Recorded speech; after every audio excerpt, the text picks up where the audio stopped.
October 14th, 1920, Ellis Island.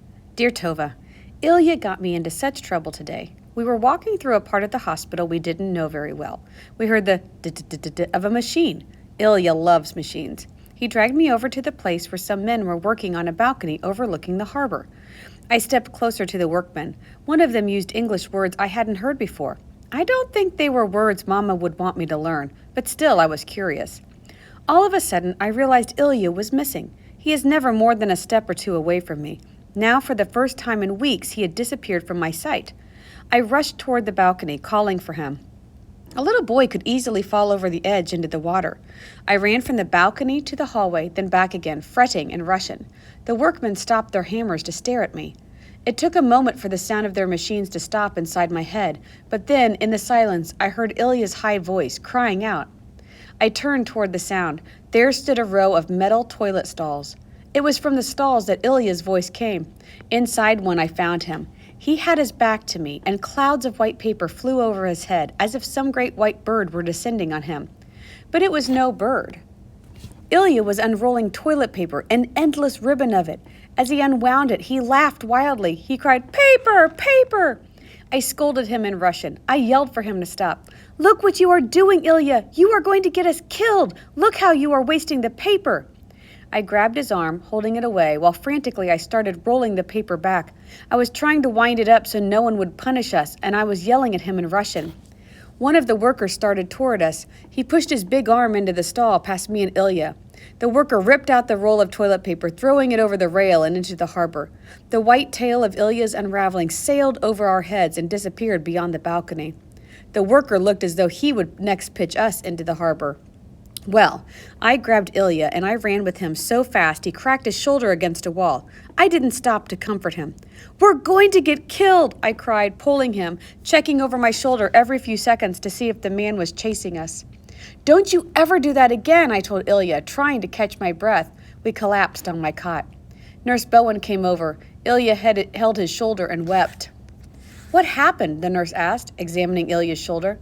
"Promise you won't tell Mr. Fargate?" I asked. "Promise you won't let him send us back to Russia?" "Tell me, Rifka," the nurse said. "Ilya unrolled toilet paper," I said, believing Ilya had committed one of the worst offenses he could ever commit here. "Toilet paper?" the nurse asked. "What are you talking about, Rifka?" I told her about the stalls and the workmen. Nurse Bowen started laughing. "This is not funny," I told her. "In Russia, to waste paper is a terrible crime."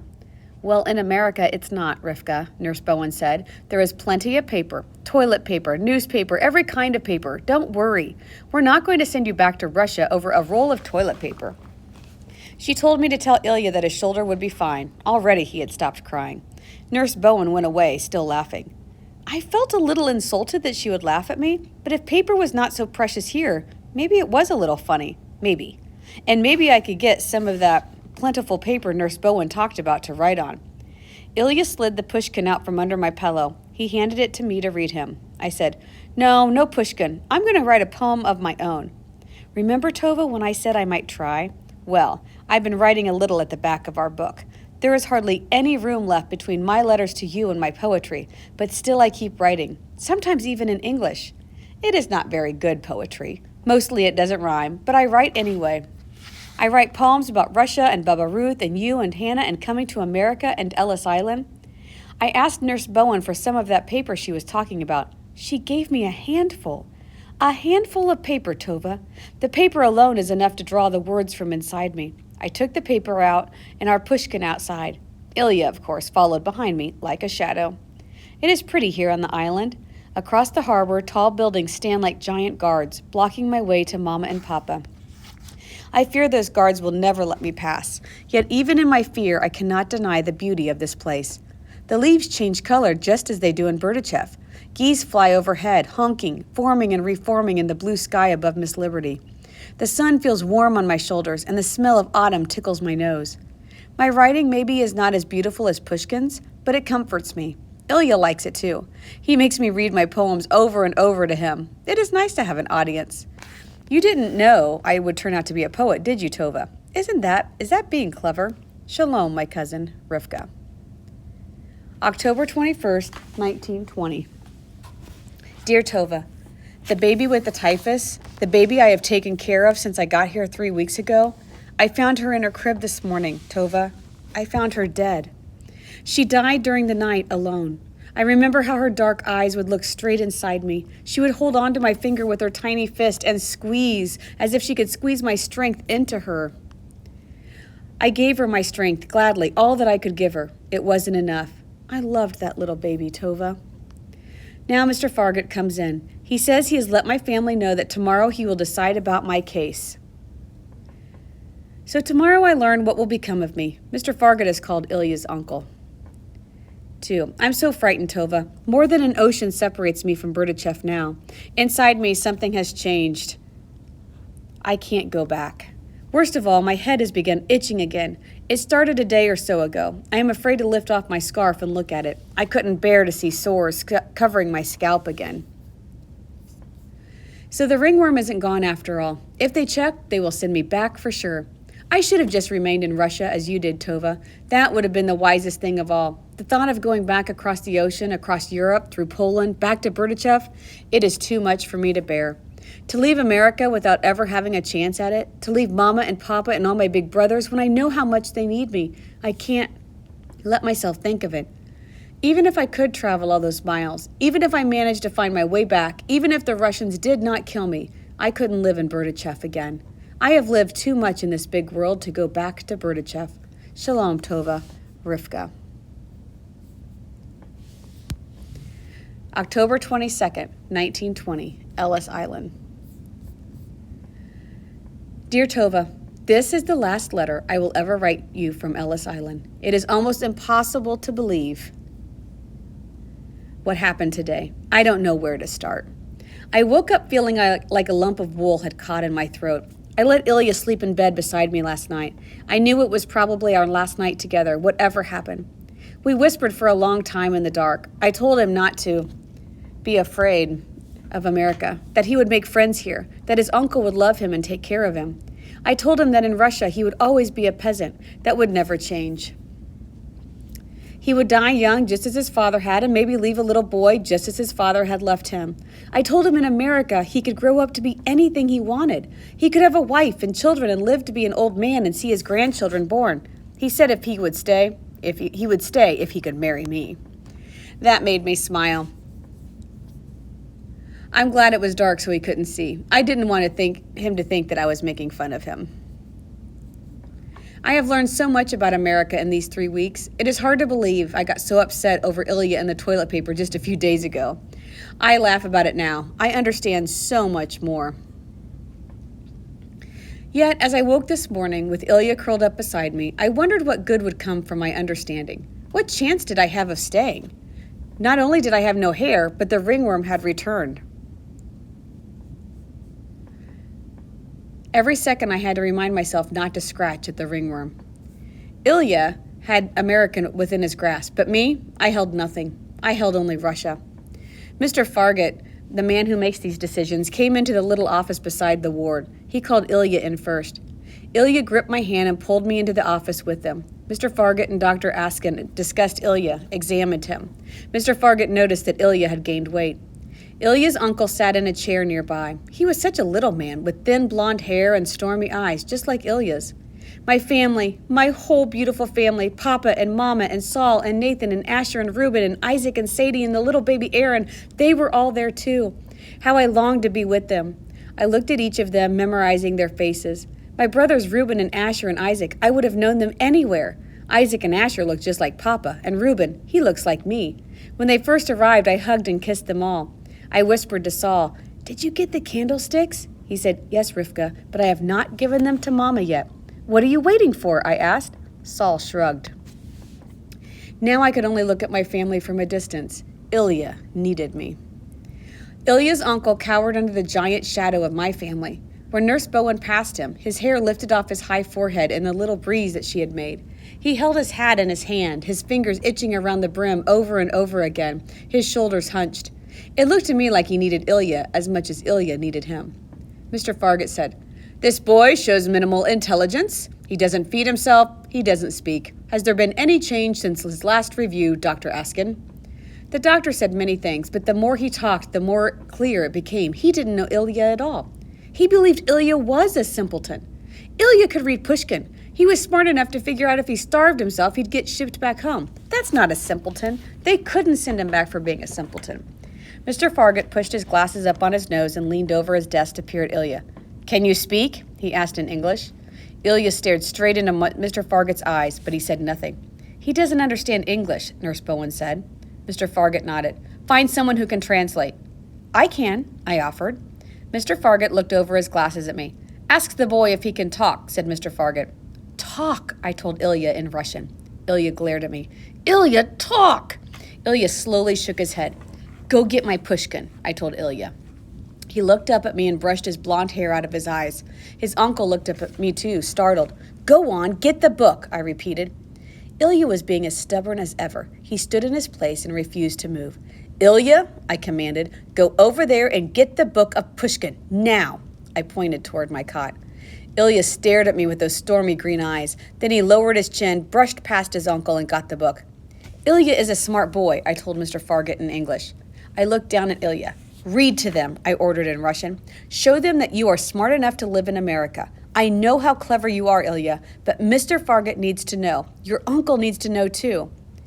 I looked back to where the uncle sat with his hat in his lap. The man's eyes never left Ilya. He drank in the sight of his nephew the way a thirsty man pulls at a dipper of water. Still, Ilya remained silent. Mr. Fargut lifted the stamp, the deportation stamp. "Please," I begged Ilya's uncle in Russian, "you are losing him. He must prove to them that he is not a simpleton or they will send him away." I tried to get the uncle to understand. "He is afraid of you. He thinks you don't want him." "He is my sister's son," Ilya's uncle said in Russian. "Of course I want him. He is my flesh and blood. I sent for him to give him a better life here in America. I work day and night so he can have a good life." "Do you hear, Ilya?" I said. "Do you hear?" Ilya turned his eyes for the first time on his uncle. "Dr. Askin," I said in English, "Ilya is not a simpleton. I know he won't talk to you, but he can talk. He can read too. He is only 7 years, but he can read." I gave Ilya the book. "Now read," I commanded in Russian. Ilya's uncle got up out of his seat and came over. He put his hat down on the edge of Mr. Fargut's desk and knelt before his nephew. "Please, Ilya," he said, "do what your friend says." Ilya brushed the blonde hair up onto his forehead. Then he began to read. "Storm clouds dim the sky. The tempest weaves the snow in patterns wild." Ilya's voice shook, but he was reading. "Like a beast the gale is howling, and now wailing like a child." Tears filled the eyes of Ilya's uncle. "Is he reading?" Mr. Fargut asked. "Is that Russian?" Ilya's uncle nodded. "Pushkin." "Let me see the book for a moment," Mr. Fargut said. He reached for the Pushkin. Ilya pulled it back, clasping the book to his chest. "Show Mr. Fargut the book," I said in Russian. "Go on, Ilya." Ilya's hands trembled as he handed the book to Mr. Fargut. Mr. Fargut opened our Pushkin to another page. "Read this." "I like the grapes whose clusters ripen upon the hillside in the sun." Ilya's finger dragged across the page as he read the words. I smiled. Dr. Askin smiled. Nurse Bowen smiled too. "He understands this?" Mr. Fargut said. "At the age of 7? "Yes, sir," I said. "He understands." Mr. Fargut lifted the stamp that permitted Ilya to enter the country and thumped it down on Ilya's papers. Ilya was going to stay in America. "Did I do it right, Rifka?" he asked in Russian. "Yes, Ilya," I said. "You did it just right." Ilya's uncle still knelt on the floor beside us. His arms opened up to take Ilya in. Oh, Tova, you should have seen the way Ilya and his uncle embraced. In all the times he clung to me, Ilya never held me in such a way. Never. Ilya had attracted a lot of attention on the ward.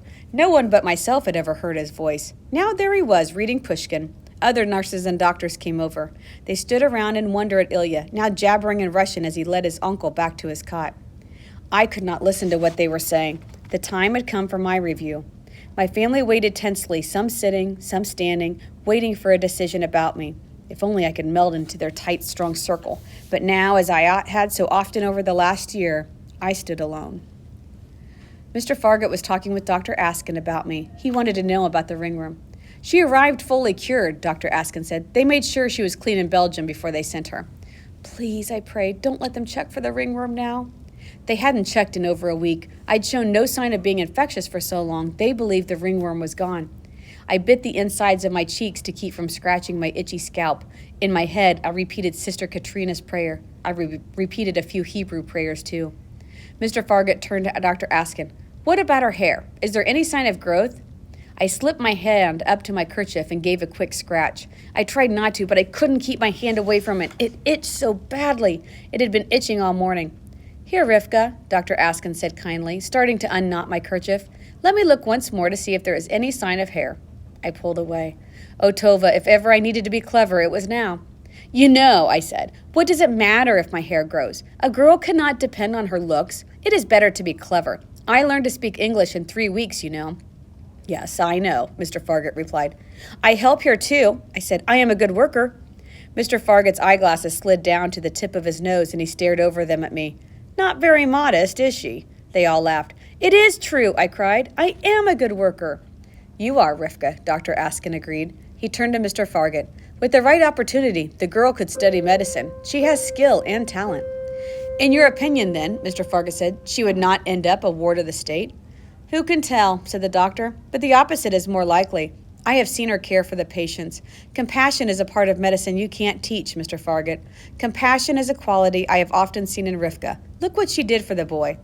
I still worry about her hair, Mr. Fargut said. I looked Mr. Fargut right in the eye. I do not need hair to get a good life, I said. Maybe right now you don't, Mr. Fargut answered, but what about when you wish to marry? If I wish to marry, Mr. Fargut, I said. Can you believe I spoke like this to an American official, Tova? If I wish to marry, I will do so with hair or without hair.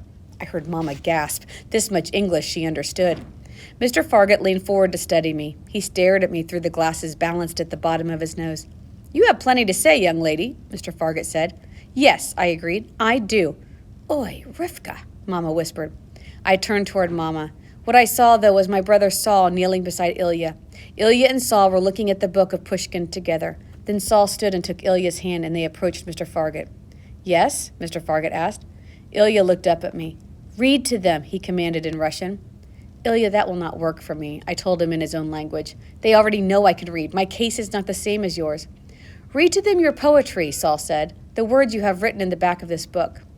I looked hard at Ilya. You had no right to show that to anyone, I said. Those are my words. They are good words, Rifka, Saul said.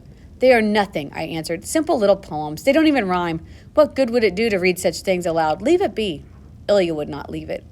He took the pushkin and elbowed in front of me to stand under the... Call the office, please. Miss Hicks. He took the pushkin and elbowed in front of me to stand under the stern eye of Mr. Fargut. This, he said, speaking English with a very thick accent, this Rifka right. I had never heard him speak anything but Russian before. He took a deep breath and let it out. He swallowed once hard. Then he began reciting my latest poem in English. How I had struggled with the words. Ilya had made me repeat them to him each time I stopped or changed something. Now he remembered it perfectly. He didn't look at the book. He just held it in front of him and said the poem from memory. I leave to you the low and leaning room where once we drank the honey-sweetened tea and bowed our heads in prayer and waited there for Cossacks with their boots and bayonets. They were all listening, even Ilya's uncle. I leave behind my cousins, young and dear. They'll never know the freedom I have known, or learn as I have learned that kindness dwells in hearts that have no fear. You wrote those words? Mr. Fargut asked. I nodded, embarrassed. Rifka Nebro, Mr. Fargut said, this is a very nice poem. You think? I asked. That is just one poem. I took the book from Ilya and started turning pages. I have more, Mr. Fargut, many more. I can read to you. Do you have time? Here is one you will like, I think. Mr. Fargut looked at his watch, then he looked at Dr. Askin. No wonder the boy never talked. She talks enough for both of them. Now, I thought, it would be clever to keep quiet. Well, Miss Nibrit, Mr. Fargut said, after giving the matter some consideration, I think you are correct.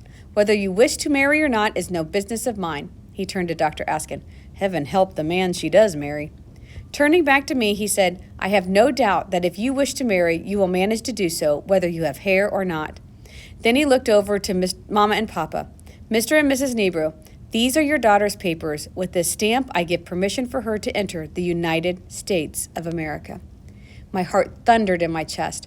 Mr. Fargut stamped my entrance papers and handed them to me. Here, Rifka Nebro, he said, welcome to America. The nurses and doctors swept over me, Ilya too.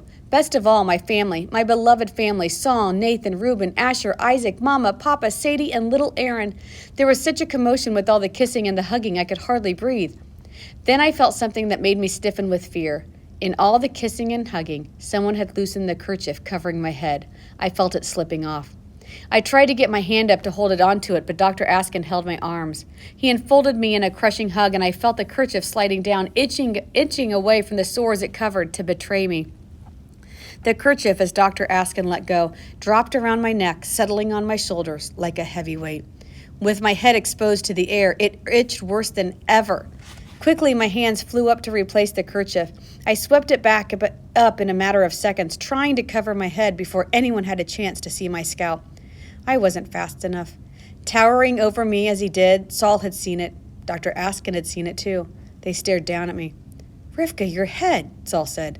I pulled the kerchief tightly over my scalp. "Not now," I prayed. "They've stamped the papers. Don't let them find out now." "But Rifka," Saul said, "there's something on your head." "Take off your kerchief," Dr. Askin ordered. "Please," I begged in a whisper, "don't make me take it off." "Take it off, Rifka," Dr. Askin insisted. My hands shook as I lifted them to the knot under my chin. I had difficulty untying it. Everyone stared at me, at my trembling hands, at my disloyal kerchief. "Whatever it is," I said, trying to talk my way out of it, "I'm certain it will go away." I could delay no longer. The kerchief dropped to my shoulders. "This isn't going away," said Nurse Bowen. "Here, feel for yourself." She took my hand and guided it up to the top of my head. I stretched my hand out, expecting to feel the ringworm sores under my fingertips. But I didn't feel ringworm. I felt hair. Not very much, but it was hair. My hair, and it was growing. Mama and Papa are sitting beside me on a bench at Ellis Island. We are waiting for my brother Isaac. I am writing on the paper Nurse Bowen gave to me. Saul says at home there is a notebook full of paper, a whole empty notebook for me to write in. He bought it for me himself with his own money.